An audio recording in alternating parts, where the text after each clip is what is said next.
I'm Tom from DIY Life Tech, and this is a look at how to light your gas fireplace that uses a key. So the first thing we want to do is just check around the fireplace. I have kids, so you might find stuff in there, so I'm going to take that out. Also, if you have a fireplace that has a flue up in the top here to open the chimney, make sure that that's open. There should be a little handle for that, and mine is indeed open. Not all fireplaces require that, but if your fireplace does have a flue and a chimney, then you want to make sure that that is open. Next, we're going to want to find our key, and this is this little device that should have a little kind of square thing at the end here, and then a piece for you to hold in your hand. It's usually got a long metal kind of rod to it. A lot of people just store it kind of next to the fireplace out of the way, and this is what we're going to use to actually turn the gas on. Now look around your fireplace and you should see a hole. This is the keyhole, and in here there's going to be a valve that key is going to go into.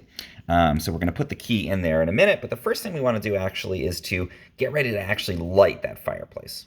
So a lot of fireplaces that have a key are not going to have an automatic lighter, and in that case what you need to do is get a kind of barbecue lighter like this, something with a long handle on it so that you're not close to the flames. You don't want like a match or something. And you're going to go ahead and just get this lid and hold it right underneath the logs there. Because you want, when the gas starts to come out, you want to light it right away. You don't want to let it flow at all. So we're going to hold this in one hand when we're ready to light. Keep that in mind. And then we're going to take our key. We're going to put this into the keyhole.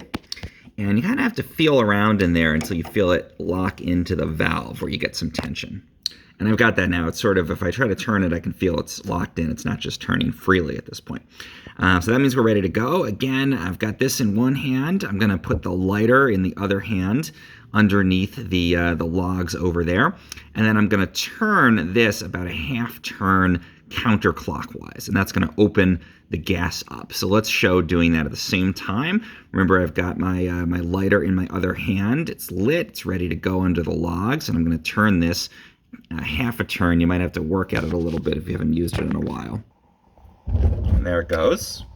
When that gas comes on, you can see our logs are going to light right up. And got a nice fireplace going in here. Again, you wanted to just make sure you have that lighter underneath there right as you're opening that valve.